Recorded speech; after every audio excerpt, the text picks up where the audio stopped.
Welcome to Reputation Room. I'm Andy Hallmark. Today we're talking about the state of media. When I first started as a television reporter in the 1990s, that meant TV, newspapers, and radio. Obviously, that was many evolutions ago, and today it can mean so much more to the general public, the journalists working in the industry, and to PR pros trying to navigate these changes. My guest today is Andy Scranton, CEO and founder of Pace Public Relations. Before building Pace, Andy worked as a lead producer and booker at networks including CNN, CNBC, Fox News, ABC, and MSNBC. And she now leads her own media relations agency, teaches public relations at NYU, and works with clients who are trying to earn attention in a fragmented media world. Annie, welcome to the Reputation Room. Thank you for having me. You forgot author of the Guide to Earned Media. I can't believe I forgot it. That is completely on me. And actually, did I see yesterday that you just had your 16th anniversary at Pace? Is that correct? Yes, I actually cannot believe that is true. Because the time doesn't have as much, it doesn't make sense anymore to Yes. me the way it used to. But yeah, 16 years since I started Pace and almost a decade working in TV news and print journalism before that. So yeah, excited for this conversations because there have been a lot of changes that we've both seen. Well, I want to start with that. So, as you know, when we're talking to clients, I feel like if you ever ask a client, they say, I want to be in the media. I feel like they always say, I want to be in the Wall Street Journal, Washington Post, on CNBC, or on the Today Show. I mean, do you find that's always what people say to you as well? Yeah, and you forgot, like by the end of the month, that would be great if we could do that. Yeah, the biggest headwind, I think, when dealing with prospective clients is just the lack of understanding and education about how it all works. Yeah. We're very good at our jobs as publicists, but we're not magicians. And so there is a process and it takes time. And when you're talking about earned media, you have to earn it. And so you have to lay a foundation prior to that. So that way the journalist deems you worthy, basically, of coverage in one of the very top tier outlets. And the hard truth is that you may never wind up getting in the New York Times, and that's not through Right. any fault of your own or the PR agency that you're working with. There are myriad factors that go into work in those kinds of decision-making process. So we try to spend a lot of time like educating prospective clients on what they need to know about the process. Well, so speaking of that, so I think it's interesting that that's still kind of what you hear when, if you look at like Pew Research, they find that, only 36% of people now turn to their preferred news organization. They often go to search engines or to social media for their news. And that's down quite a bit from like 2018 when it was 54%. In a world where traditional media is, I think, sometimes seen as on the decline, why do we still hear this from clients? And then how do you talk to them about all the options they have? So, two things. First, if you're getting your news from social media, those influencers are getting their news from somewhere. And so Mhm. they're getting their news from the AP, Reuters, the New York Times, et cetera.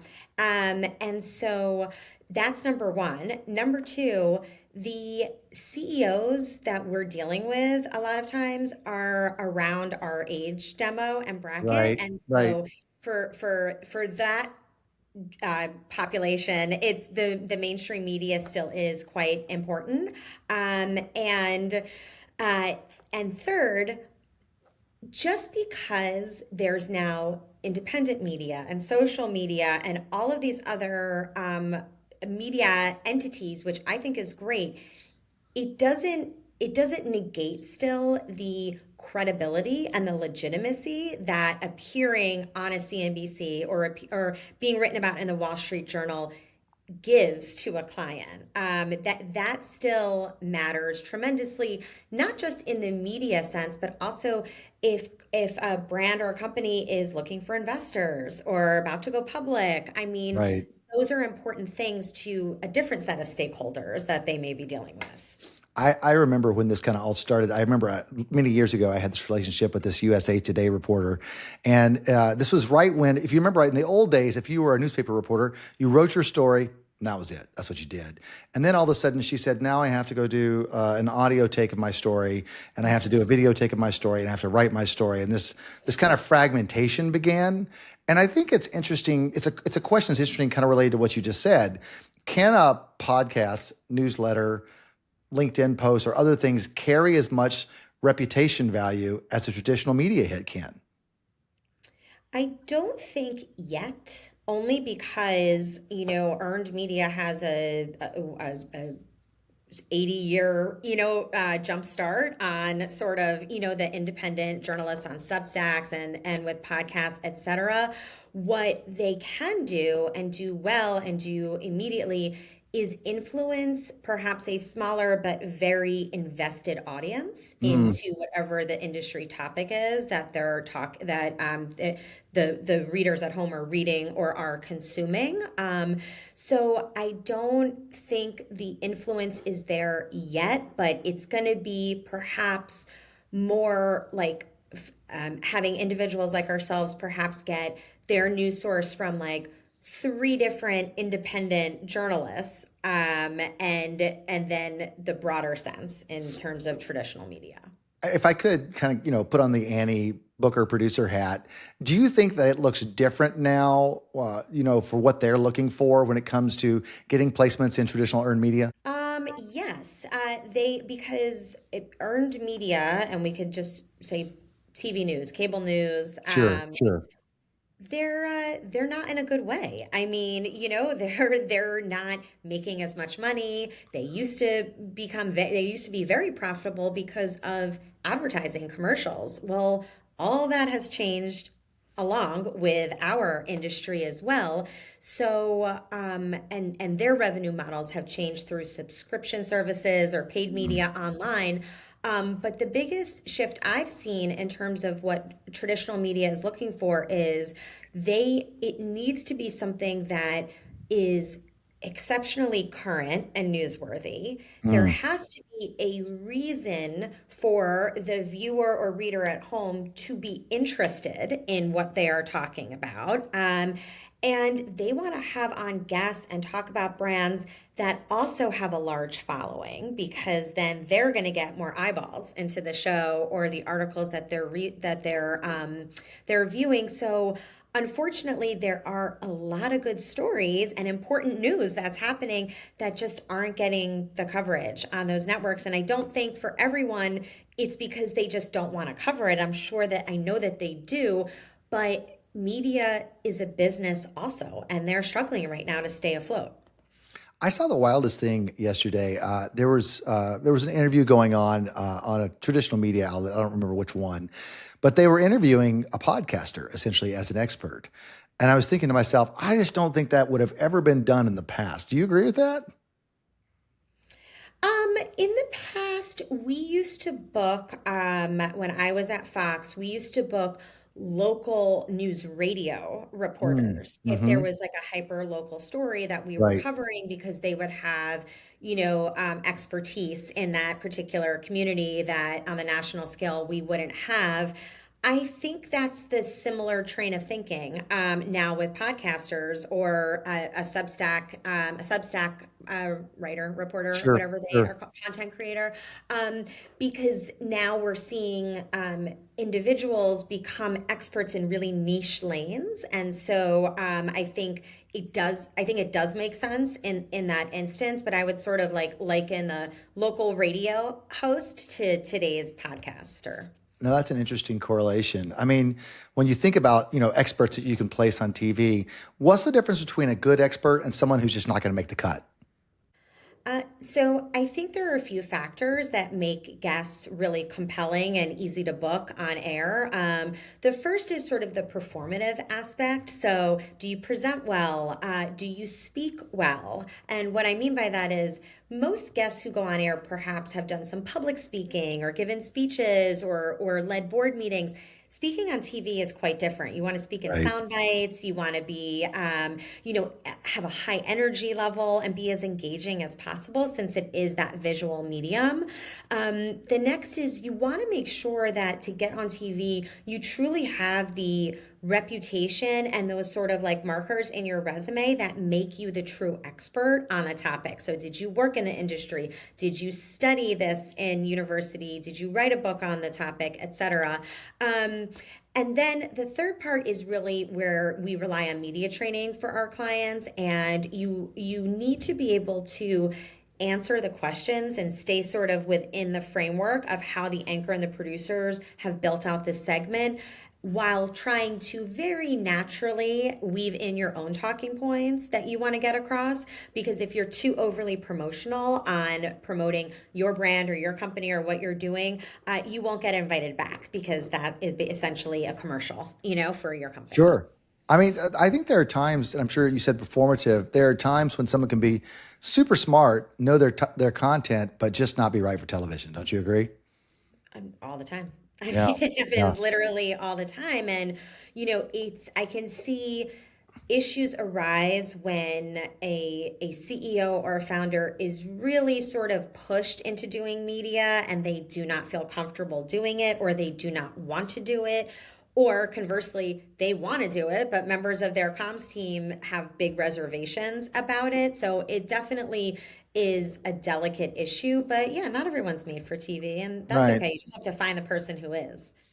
If I want to switch a little bit and talk about your NYU time, for young PR professionals that might be listening, when you think about pitching in the modern era where we are today, what's something that oftentimes you wish that people would unlearn about pitching and really adapt to what modern producers need when it comes to landing a story? Yeah, I mean, I told my class, which just ended a couple of days ago, I said you need to throw out everything you've learned about writing, and just throw that out the window because you're not writing a dissertation, you're not writing a 10-page paper. The guidance now from journalists is that they want their pitches to be under 200 words. That's nothing. So in class, we really try to unlearn what they perceive to be as good writing and just get rid of as many words as possible and get right to the point.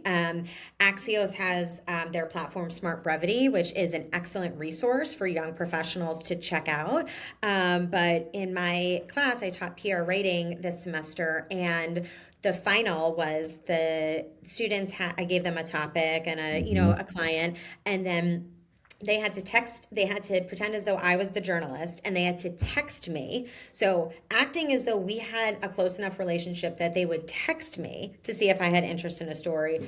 Then they had to, based on my feedback, email me a pitch on the topic. And then we met in person in real life and they had to pitch me sitting actually across from me. And to me, that's like the biggest and most effective way to learn how to pitch because, it's not always going to be email. You're going to have times or where you're sending a DM or Right. something. Well, how do you get the attention in those instances? I have to ask you, I've always had this rule when I'm teaching young PR professionals. I say, listen, there's two answers when it comes to a pitch. There's yes and no. Because too often I feel like people say, well, I emailed, but I didn't hear back. And when I think about producers and reporters, I mean, the volume of emails they're getting, if you don't follow up in different ways a couple of times, I don't think you really have a chance. Do you agree with that philosophy today? Of course. I mean, listen, every PR professional would love to send one email and Oh, yeah. then get replied to every single time and say, yes, we'd love to do this story. It just doesn't work that way. Again, for myriad reasons, but one very real aspect is our emails can go to the other folder, the spam folder. They can be deleted inadvertently because of Right. too many emails coming in. It's so that's just like a very tactical reason. But also, reporters just may not have seen it. Maybe they didn't even delete it, but they just didn't even see it, or it wasn't resonating at that particular moment when they're on deadline, or filing another story or booking a last minute guest. So I definitely encourage following up for sure. But honestly, following up is not really even enough, also. You have to figure out a way to get to know the journalist or the producer that you're trying to reach out to. And by that, I mean connecting on social media, Right. inviting them to coffee, inviting them to an event, figuring out any way that might open up the opportunity to have another conversation and perhaps even one that is not transactional. I'm pitching Right. you a client. Do you want to write about it? Yes or no? maybe there's just another way that you can connect in a more human to human way. And I think that's the interesting part for young professionals today is learning that aspect because of COVID and technology and screen time. A lot of the younger professionals don't know how to have a conversation in real life. I think there's a challenge to this. One, there's a challenge is I think that reporters and journalists in general used to stay at a place longer than they do today.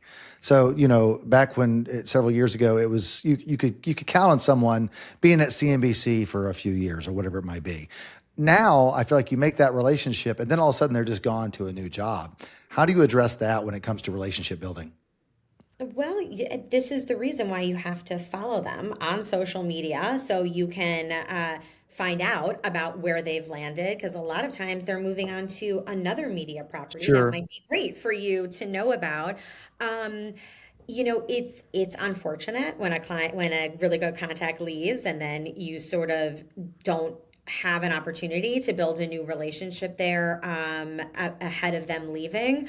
Um, the only thing I can say is that I believe, especially if you're working in media relations in earned media specifically, to start each day by, okay, what are my client priorities? What do I need to achieve for my clients? But also spend time thinking about what are my journalist and media priorities? Who do I need to check in with? Who do I need to see what they're writing about? Who do I need to make sure outlets have hired new reporters or new producers? Because without spending that time, it's just, even though we all have Muckrack or Cision or whatever, Right.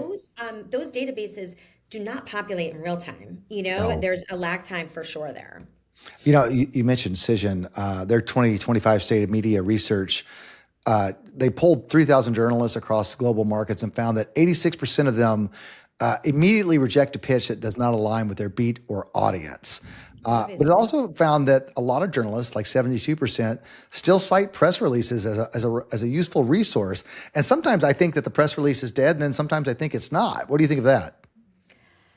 Uh, Personally, I don't know any journalists that rely on press releases. I just, every single piece of press we've ever gotten for a client has come from a direct and personalized pitch. And so that's my thought on that. But I would say press releases have had a comeback in a way because of GEO. Right. And so now, and not even necessarily, I mean, yes, publishing it on PR Web or PR Newswire for sure, but even just drafting them within the framework of how AI likes them to be written out, with the header, the subhead, the bullet points, etc. That's quite helpful for all brands to show up in a more meaningful way in those GEO searches. Can we talk local for a second? I started my career local. Okay, so at all the news events, it was me, and then this crusty old radio reporter, and then a crusty old newspaper reporter, and then the TV people. Right? Local. I mean, in some ways, I saw you put something up on LinkedIn last week talking about how great it is to do TV in New York, and you're right. It's the best. I mean, it is the best place to do TV, especially when you're doing B2B type stuff. And but local used to matter more. It's really tough these days to land local. Do you have any suggestions about where that industry is going or what you do? And you can spread it around. It could be newspaper, TV or radio. But thoughts on where local is going and what we should do as PR pros on local? Yeah, I actually think local is also having a little bit of a comeback, particularly when there are big news events that are like, for example, the Los Angeles wildfires. Like Sure. a lot of people turned into local news then for obvious reasons. I think also it may be having a comeback because the national news is just so heavy all of the time. So people sitting Mm. down after dinner, before dinner, or whatever, just might want to put on their local news as opposed to CNN or Fox or whatever. Um, I also think in local news, there's a variety of stories. And so that opens up the aperture for more different types of guests, different types of stories.